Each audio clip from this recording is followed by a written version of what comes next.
اللہ پاک کا فیصلہ ہے موت کا ذائقہ ہر ایک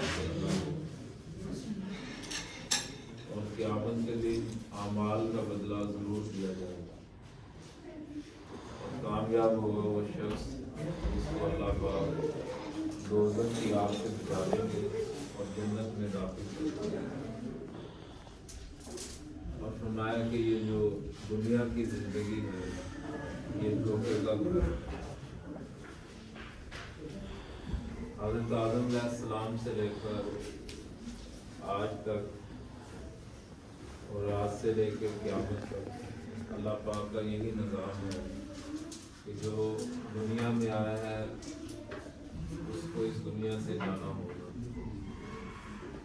دنیا میں آنے کی تو ترتیب ہے، جانے کی کوئی ترتیب نہیں۔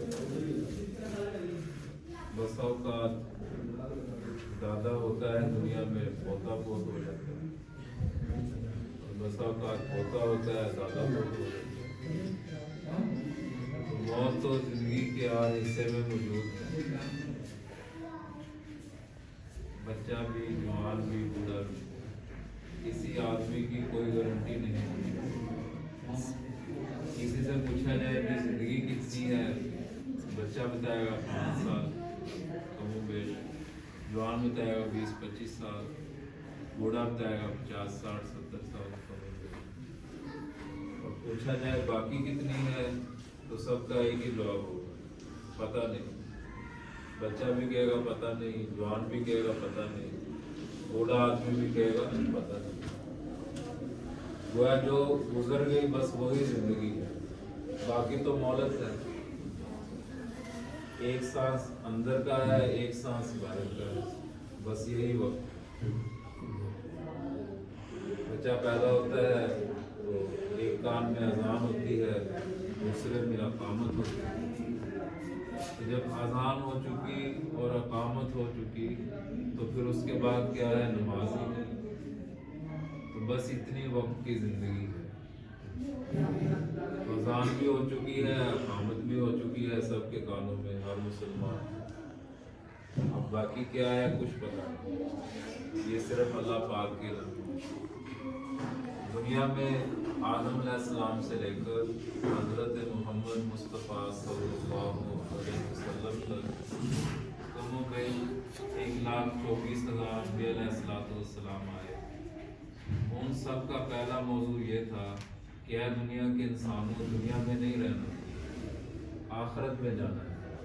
موت ہے، قبر ہے، میدان حشر ہے، پل صراط ہے، دوزخ ہے یا جنت ہے۔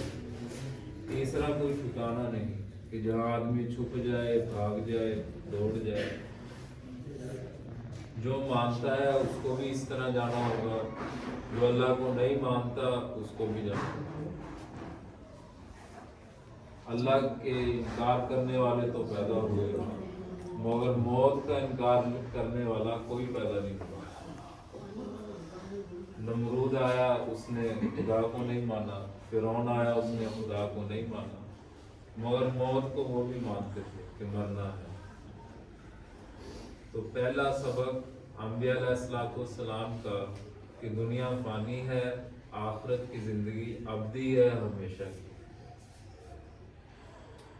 دوسرا سبق کہ ایمان بنانا ہے اور نیک عمل بنانا ہے۔ دنیا میں ایمان بنانا ہے، نیک عمل بنانا ہے۔ اللہ پاک فرماتے ہیں کہ جو مرد اور عورتیں ایمان لائیں گے اور عمل صالحہ نیک عمل کریں گے تو دنیا میں تو ہم ان کو پہلا انعام پاکیزہ زندگی دیں گے، دوسرا انعام کہ ان کو آخرت میں ہمیشہ کے لیے جنت عطا فرمائیں گے، جس میں ہمیشہ کی زندگی، پھر موت کوئی نہیں، ہمیشہ کی صحت، پھر بیماری کوئی نہیں، ہمیشہ کی جوانی، پھر بڑھاپا کوئی نہیں، اور ہمیشہ کی نعمتیں، پھر کبھی کمی نہیں۔ قد آدم علیہ السلام جیسا حسن حضرت یوسف علیہ السلام جیسا، اور جوانی حضرت عیسیٰ علیہ السلام جیسا، اور دل جو ہے وہ حضرت ایوب علیہ السلام جیسا، اور اخلاق حضرت محمد صلی اللہ علیہ وسلم والے۔ دودھ کی نہریں، بھینس وہاں کوئی نہیں، شہد کی نہریں، مکھیاں وہاں کوئی نہیں، اور پانی کی نہریں، وہاں ٹیوبل کوئی نہیں، نلکا کوئی نہیں، اور جو چیز آدمی چاہے گا اس کو ملتی چلی جائے گی۔ دنیا میں پھل لکڑی کے درختوں پہ لگتے ہیں اور جنت میں پھل سونے چاندی کے درختوں پہ لگتے ہیں۔ یہاں ایک لباس پہنے آدمی تو میلا ہو جاتا ہے، جنت میں آدمی 100 لباس پہنے گا، نور کے ہوں گے، میلے نہیں ہوں گے، جتنا مرضی کھائے گا، پیشاب نہیں پخانا۔ تو وہ ہمیشہ کی زندگی ہے۔ دنیا میں شراب کو حرام کیا، آخرت میں جنت میں اللہ نے شراب کو حلال کیا کہ وہاں شراب کی نہریں ہوں۔ دوسرا سبق انبیاء علیہ الصلوۃ والسلام کا کہ ایمان کو بنانا ہے اور نیک اعمال کو بنانا ہے۔ اور تیسرا سبق یہ ہے جو ختم نبوت کا عقیدہ ہے ہم سب کا، جس مسلمان کا ختم نبوت پہ عقیدہ نہیں وہ مسلمان ہی نہیں، کہ حضرت محمد صلی اللہ علیہ وسلم آخری نبی ہیں، ان کے بعد کوئی نبی نہیں آتا، امام الانبیاء ہیں، وجہ کائنات ہیں۔ اللہ فرماتے ہیں اگر ہم نے ان کو نہ پیدا کرنا ہوتا تو ہم کائنات کو نہ بناتے۔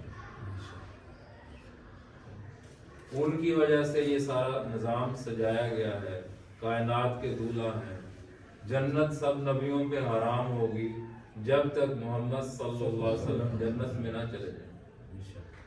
اس نے فرمایا کہ جب نبی علیہ الصلوۃ والسلام کی اونٹنی لائی جائے گی تو اس کی نکیل گرے گی تو سارے نبیوں کی چاہت ہوگی کہ اس نکیل کو میں پکڑوں۔ تو کیا اعلان ہوگا؟ کون پکڑے؟ وہ پکڑے جس نے مکہ مکرمہ کی گلیوں کے اندر انگاروں پہ جن کو لٹایا گیا، جن کو ریت پہ لٹایا گیا، جن کی وجہ سے فرمایا کہ اللہ نے جو صبح کو روک دیا کہ اگر بلال اذان نہیں پڑھیں گے تو صبح نہیں ہو، اور فرمایا بلال کیا بات ہے، چلتے زمین پر ہو، آواز جنت میں سنائی دیتی۔ تو سیدنا بلال رضی اللہ عنہ کو حکم ہوگا کہ نبی علیہ الصلوۃ والسلام کی جو اونٹنی کی نکیل ہے اس کو پکڑیں اور جنت میں سب سے پہلے داخل، اور نبی علیہ الصلوۃ والسلام کی شفاعت قبول ہوگی، سب سے ابوبکر صدیق رضی اللہ عنہ آگے لائے جائیں گے۔ فرمایا کہ آپ سارے نبی نفسا نفسی کریں گے قیامت کے دن کہ یا اللہ مجھے معاف کر دے، مجھے معاف کر دے، تو ایک ہی صدا ہوگی کس کی؟ کہ یا اللہ میری امت، یا اللہ میری امت، یا اللہ میری امت۔ یہ کس کی صدا ہوگی؟ امام الانبیاء صلی اللہ علیہ وسلم۔ کہ اللہ آج میری امت کو بخش دے. اللہ پاک حساب کتاب کے لیے میزان کو قائم کریں گے. لوگ پریشان حال ہوں گے, پسینے میں ہوں گے ڈوبے ہوئے کہ آج کیا ہوگا. اعمال نامے تقسیم کرنے کا وقت آئے گا تو نبی علیہ الصلوۃ والسلام سب سے پہلے کس کا مال نامہ پیش کریں گے؟ فرمایا سیدنا ابو بکر صدیق رضی اللہ عنہ کا مال نامہ پیش کریں گے کہ جنہوں نے دین کے لیے گھر کا سب کچھ لگا دیا. جب آپ نے ہجرت فرمائی تو غزوہ تبوک ہوا تو پوچھا کہ ابو بکر کیا لائے اور کیا گھر میں چھوڑا؟ تو ابو بکر رضی اللہ عنہ فرمایا کہ گھر میں جو کچھ تھا وہ سب کچھ لے آیا, گھر میں اللہ اور اللہ کا رسول چھوڑا. تو فرمایا کہ سب سے پہلے ابو بکر صدیق رضی اللہ عنہ کو پیش کیا جائے گا کہ یا اللہ ان کا مال نامہ دیکھنے آ. تو اللہ پاک کا غصہ ٹھنڈا ہوگا اور اللہ پاک حساب کتاب شروع کر دیں. اور فرمایا کہ ابو بکر صدیق رضی اللہ عنہ کو اللہ پاک اختیار دیں گے کہ اپنے ساتھ جو ہے 70 ہزار کے لوگوں کو جنت میں لیتے چلے جائیں. تو نبی علیہ الصلوۃ والسلام کی شفاعت عام ہوگی قیامت کی. حوض کوثر سے پانی پینے کو ملے گا کس کو؟ جو نبی علیہ الصلوۃ والسلام کی بات کو دنیا میں مانے گا, ان سے محبت کرے گا, ان کی سنت پر عمل کرے گا. تو نبی علیہ الصلوۃ والسلام اپنے دست مبارک سے اس کو حوض کوثر کا پانی پلائیں. تو یہ منزلیں دور نہیں ہیں. ہمارے محلوں میں, علاقوں میں, ملکوں میں روزانہ 2-3 لاکھ لوگ دنیا سے جا رہے ہیں. تو کیا وقت ہے؟ ہمارا بھی وقت آ جائے. تو اب کرنا کیا ہے؟ سب سے پہلا کام کہ مسلمان بھی, میں بھی, ہم سب توبہ کریں. توبہ کیا ہے؟ اللہ سے صلح ہے. یہ اللہ نماز نہیں پڑھی تھی تو اب آئندہ نماز پڑھوں گا, اللہ سے صلح ہے. میں نے لوگوں کے حق دبائے ہوئے تھے تو آج سے نیت ہے کہ جس کا جو حق تھا اس کو دے دوں گا, یہ اللہ سے صلح ہے. قرآن نہیں کھول کے پڑھا کبھی زندگی میں تو آج سے صلح ہے یا اللہ قرآن پاک پڑھوں.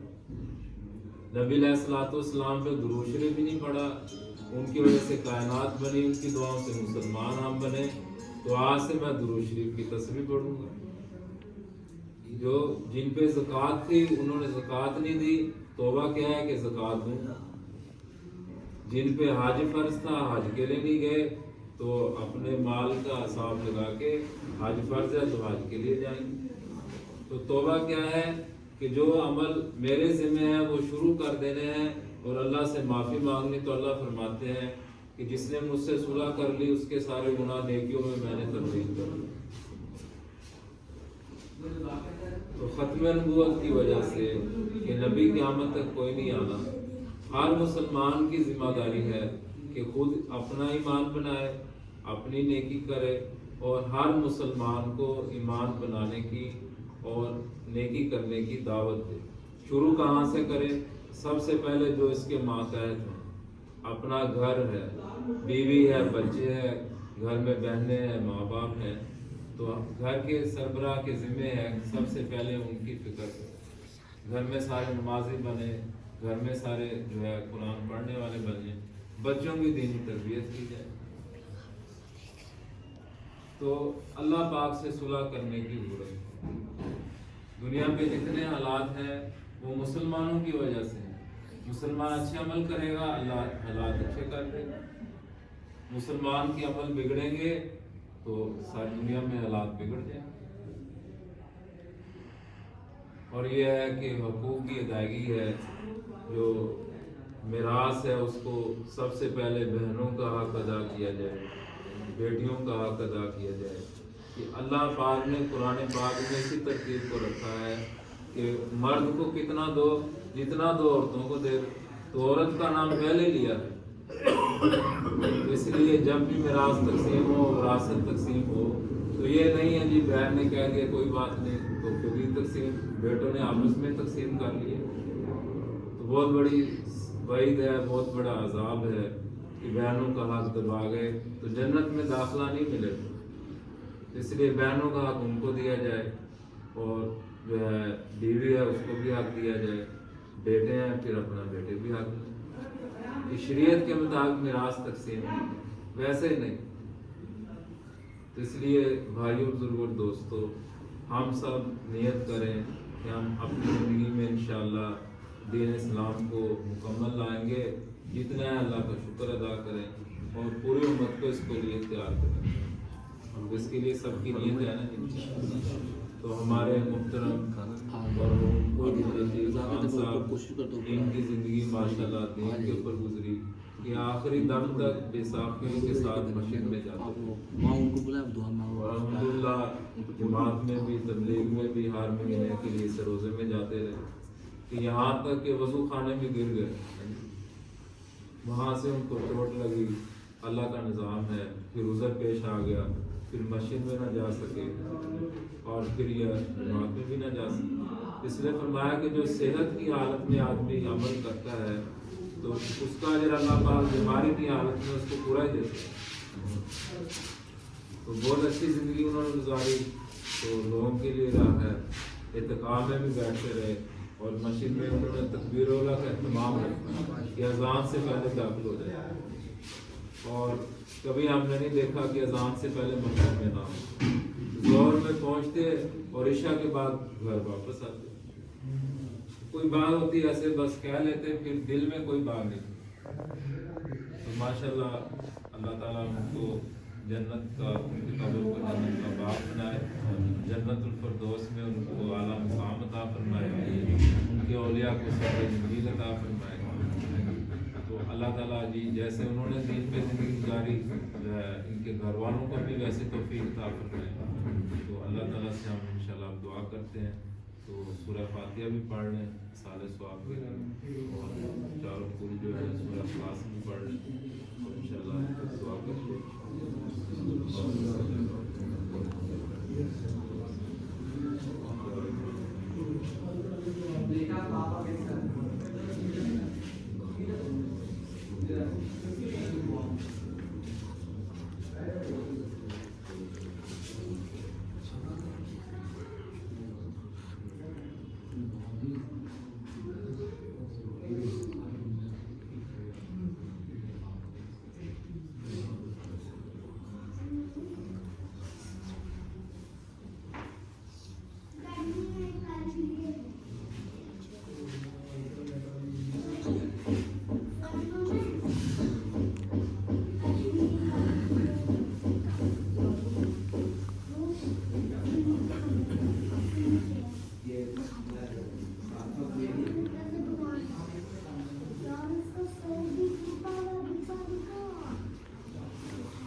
آخری گزارش یہ ہے کہ جو آدمی دنیا سے چلا جاتا ہے تو اس کے سال ثواب کے لیے کوئی پانی کے کا نظام بنا دیں جہاں سے لوگ پانی پیتے رہیں.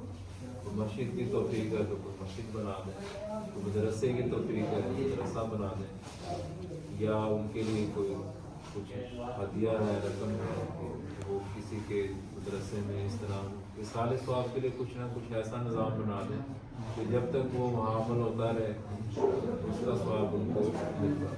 اللہ تعالیٰ ہم سب کو بسم اللہ الرحمن الرحیم. اللہم صلی علی محمد وعلی آل محمد کما صلیت علی ابراہیم وعلی آل ابراہیم. اللہم بارک علی محمد وعلی آل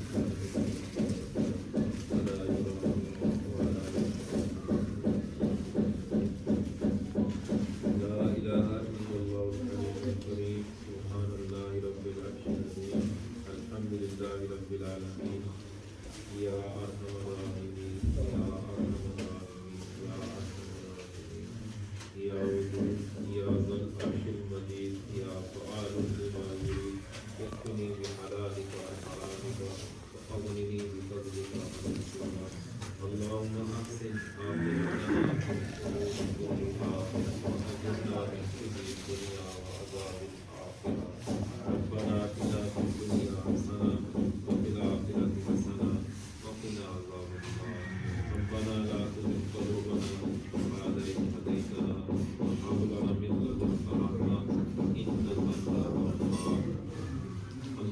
اکفنی بحلالک عن حرامک واغننی بفضلک عمن سواک اللهم انی اسألک العفو والعافیہ فی الدین والدنیا والآخرہ اللهم آتنی فی بدنی وآتنی فی صبری وآتنی فی بصری لا الہ الا انت یا ارحم الراحمین ہم سب کے گناہوں کو معاف فرما یا اللہ یہ جو محفل ہوئی مجلس ہوئی اس میں قرآن پاک پڑھا گیا یا اللہ آیت کریمہ پڑھی گئی اور اس کے علاوہ جو کچھ بھی پڑھا گیا یہ پڑھنا اپنی بارگاہ میں قبول فرما یا اللہ اور یہ اس کا اجر جتنے بھی دنیا سے چلے گئے ایمان والے انبیاء علیہ الصلوۃ والسلام اور اللہ صحابہ کرام اور جتنے بھی عام مسلمان چلے گئے اور خصوصاً یا اللہ مرحوم محترم عبداللطیف خان صاحب ان کی روح کو یا اللہ پہنچا یا اللہ مرحوم کی یا اللہ بخشش فرما یا اللہ ان کی قبر کو جنت کا باغ بنا یا اللہ ان کے لیے قیامت کے دن بالا دائیں ہاتھ میں عطا فرما یا اللہ ان کو جنت الفردوس میں اعلیٰ مقام عطا فرما یا اللہ ان کا حشر انبیاء علیہ الصلوۃ والسلام اور صحابہ کرام کے ساتھ فرما یا اللہ ان کے اولیاء کو گھر والوں کو صبر جمیل عطا فرما یا اللہ آپ ان کو معاف فرما دیجیے یا اللہ آپ ان سے راضی ہو جائیے یا ارحم الراحمین یا اللہ دنیا میں جو ان سے کمی کوتاہی ہوں سب معاف فرما دیجیے یا ارحم الراحمین ہم سب کے گناہوں کو بھی معاف فرما باقی زندگی ہمیں یا اللہ حضور پاک صلی اللہ علیہ وآلہ وسلم کے نقش قدم پر چلنے کی توفیق نصیب فرما یا اللہ ہمیں مرشد والا بنا یا اللہ ہمارے بچوں کو مرشد والا بنا یا اللہ ہمارے گھروں میں یا اللہ عورتوں کو نمازی بنا یا اللہ ہمارے بچوں کو عورتوں کو نمازی بنا قرآن پاک پڑھنے والا بنا درود شریف پڑھنے والا بنا یا اللہ ہم سب توبہ کرتے ہیں ہمارے توبہ کو قبول فرما یا اللہ ہمیں پورے دین پر چلنے کی توفیق نصیب فرما یا اللہ ہمیں بھی اپنے گھر کی زیارت نصیب فرما حضور پاک صلی اللہ علیہ وسلم کے روضہ اقدس کی حاضری نصیب فرما یا اللہ قیامت کے دن نبی علیہ الصلوۃ والسلام کی شفاعت نصیب فرمانا اور یا اللہ ان کے دست مبارک سے حوض کوثر کا پانی پینا نصیب فرمانا یا ارحم الراحمین ہمیں بھی جب دنیا سے جانے کا وقت ہو ہماری زبانوں پہ بھی یا اللہ کلمہ جاری فرمانا لا الہ الا اللہ محمد رسول اللہ صلی اللہ علیہ وسلم